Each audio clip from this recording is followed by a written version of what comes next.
Hi, I'm Psychic Lisa Ann, and I want to welcome you to another episode of At Home with LA. I am so honored to have yet another wonderful guest with me tonight.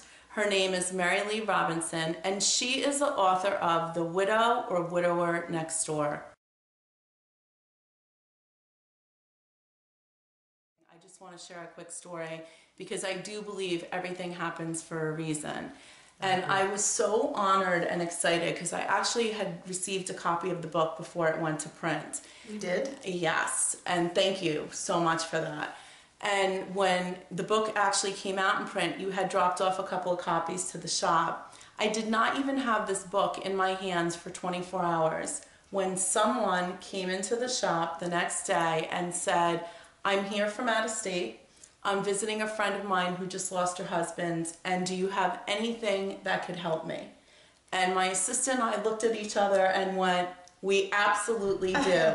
So thank you and all the people who contributed to the book, and we're going to delve into that in a minute, but I just wanted to let you know that the book has helped so many people already, so thank you for that. Well, I can't tell you how gratifying that is to hear and how delighted I am to be here. And what you may not realize is that before you and I connected and before you and I had any conversations about the book, about 6 people told me that I should write a book. And then I met with you, I had a reading, and in that reading, that initial reading, you told me you're going to write a book. And the whole purpose of the book was to help other people understand the journey of what it's like to lose someone very, very dear to you, in this case a spouse, and to understand the grieving process a little bit. It was a collaborative effort by 25 widows and widowers, and they bared their souls so that others might learn and understand and be a little more prepared, perhaps. That's one of the things I love about the book, is it's so many different perspectives. And I have to tell you, seriously, for those of you watching this, I have been doing readings for 20 years, and one of the things that I'm most known for is the medium work and connecting with people who have lost loved ones. I have read and been given so much stuff over the 20 years that I've been in the field. I emailed you immediately after I read this because I remember. There's nothing that you have not addressed in this book. And I want to say to people, yes, this is an amazing, amazing must-have book if you've lost a spouse, if you've lost somebody, but it's also an amazing book if you know someone who's lost Indeed. someone. And I would love to talk about that because I think one of the hardest things when someone loses someone is people around you don't really know what to do. Oh, absolutely not. People are not comfortable with death. No, they're not. And in my readings, that's one of the most heartbreaking things that I deal with, is people feel so alone. And people, friends and other family members tend to remove themselves simply for the reason that they just don't know what to say. Indeed, they don't. And a lot of them say the wrong thing. Oh, yes. What did you feel was one of the best tips as far as that? Like if I know someone who's lost a spouse and I've never experienced anything like this before, how do I even begin to be helpful? How can I relate to what they're going through when I haven't had that experience? Well, first off, you can't until you walk that walk. But there are 2 favorite tips I have.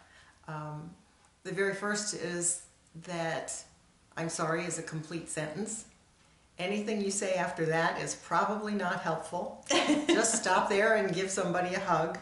And then the second is, instead of backing away from someone who's grieving and giving them their privacy so that you're more comfortable, wrap them into the fold of your family. The biggest thing we miss, the most acute thing we miss, is family life.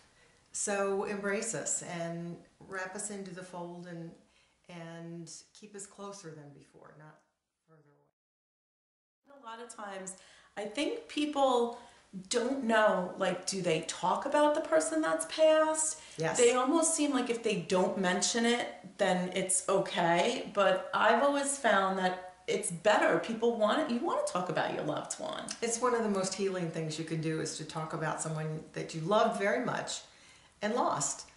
If you talk about them, it's cleansing, and you hear stories about them from other people's perspectives, which is wonderful and very healing. I really am appreciative, and I give a lot of credit not only to you but to the other people who contributed to this. Absolutely. Because there has been really, I call it getting butt naked. In other words, really stripping down and letting people see your emotions. You know, you not only talk about the loss, but you talk about the anger that's there. Indeed. Sometimes as well, right? Almost in every situation. It's rare that anger doesn't enter into it, as well as the loss. It's a complete mixed bag of emotions, and they're all normal. Mm-hmm. All of us who participated in the book, just about, definitely felt the hand of our higher power. How that works with paranormal and psychic abilities is something that everyone has to decide for themselves, but as a devout Christian, I've done some work on this. And as I said, everybody has to figure it out for themselves, but I've come to a place where they're not in conflict for me. Right. The Bible has 77 scriptures at least that talk about widows, and one scripture that talks about psychic and is frowning upon it. I find it interesting that God paid so much attention to the care of widows and didn't really pay all that much attention to how we find our comfort. Right. So I'm okay with it. I definitely felt the hand of God in what I was doing. I think the hand of God led me to a psychic who has a great deal of integrity. Not everybody does. And you have to, like any other profession, sort out to take the conflict between traditional religion and psychic areas a step further. Everyone has to examine for themselves their own value systems, but I thought about it long and hard, and one of the things that many widows and widowers come to you about is for interpretation of signs. Was this a sign? Well, think about the burning bush, the pillar of salt, the resurrection of Dorcas. I don't know what else you'd call those. Mm-hmm. I don't see a conflict for me personally. And I wouldn't force my value system on anybody else. Right. But that's my comfort level.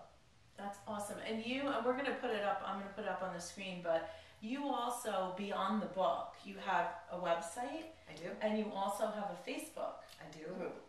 And a social club in the north end of our town. I started one in the south end. Mm-hmm. It's done very, very well. Mm-hmm. And I stepped away from that to write the book. But the object of the book, in addition to educating and enlightening people about the journey, is to take the profits after expenses and to start more social clubs. I'd like to see them all over the country. That's excellent, excellent. And I'm going to make a prediction and say I absolutely see that happening, so that's good. So if somebody is watching who knows someone who just lost a spouse, what is your best piece of advice for them? Be there. It's going to be difficult. You're going to see some pain, but be there. It's the kindest, most loving, most healing thing you can do. If you offer to help in some way, make sure you follow up. If you offer an invitation to someone who's grieving, particularly in the early days, they may not be up to accepting your invitation, right. But ask again. Right. Enfold us and wrap us in your arms and be prepared to do a lot of listening. It's wonderful, and we remember so well the people who have that kindness, and we will be there for you when you need us. And I think another thing too that I always try to tell people, don't be afraid to ask people what they need. Absolutely. You know, there's always going to be moments in your life when you just don't know what to say. There's nothing wrong with saying, I am so sorry, what do you need from me? Mm-hmm. I think we expect that we should always have the answers, and it's okay if we don't have them. Oh, absolutely not to know. Although it's also true that someone in early grief may not know what they need. So Very good. be observant. If the lawn's looking a little shaggy, it may not be because the grieving person has forgotten about it. They just may not have a resource. It takes a little time to gather those solutions. That's someplace you could step in. If the dog needs walking, just pay a little more attention than you would normally and make that offer. Would it be helpful if I cut your lawn? Would it be helpful if I took in your mail? Would it be helpful if I brought you groceries? And do you think that it's important to ask Yes. and say, you know, would it be okay if I do your lawn, and not just assume and do it? Is there a fine line between that? There is, and because I just think you're in such a place, like I've seen the clients where they feel like they've lost their power. You know, your whole world's been pulled out from under that's you. true. And something as simple as someone giving you that respect of letting you make the decision. But Yes. then, like you just said, sometimes they don't know what We don't they know the want, answer. so you have to find that balance. And you have to be careful not to should on somebody. Right. I think you should. It's a tricky line, but the one thing we will all come away from the experience with as grievers is remembering who tried and who didn't. It's so important. Wow. Even if you don't make it the steps perfectly, we remember who tried and who cared, Very good. and that's so important. And for someone who is watching who has lost a spouse, what's one thing that you would want them to know? The very first thing I would say is be gentle on yourself. In the beginning, do one thing a day, if that's just a load of laundry. And then when you can, do 2 things a day. Do the laundry and go fill the gas tank. And then 3 things a day. And take your time and go at your own pace, and don't let anybody tell you what you're supposed to be doing, because you're the only one walking in those shoes.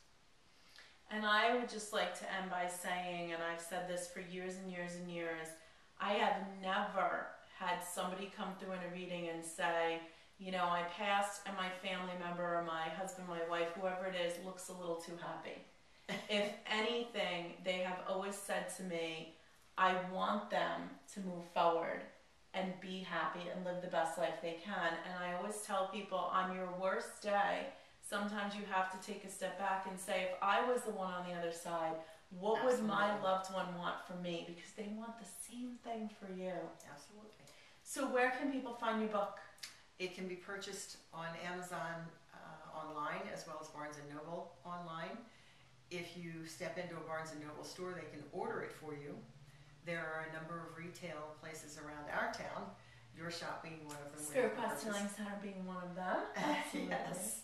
And on my website, which is www.maryleerobinson.com. Right. And again, we're going to have all the information on the screen too if somebody. So I want to thank you so much and pass on my thanks to all the other people who contributed to this book, because I'll send them the link. Yes, I honestly, it is ready as helping people, and not just in this state. I've already sent it out. Well, the pleasure has been So- mine. I'm so excited to be able to talk about this project that has been so dear to my heart and our hearts. I am grateful for the opportunity. And for some reason, I don't think this is the last we'll be seeing of you. No, I've heard 6. I'm feeling a lot of other projects. More projects in the works. So I want to thank you all for tuning in to another episode of At Home with LA. And until we meet again, remember, be great.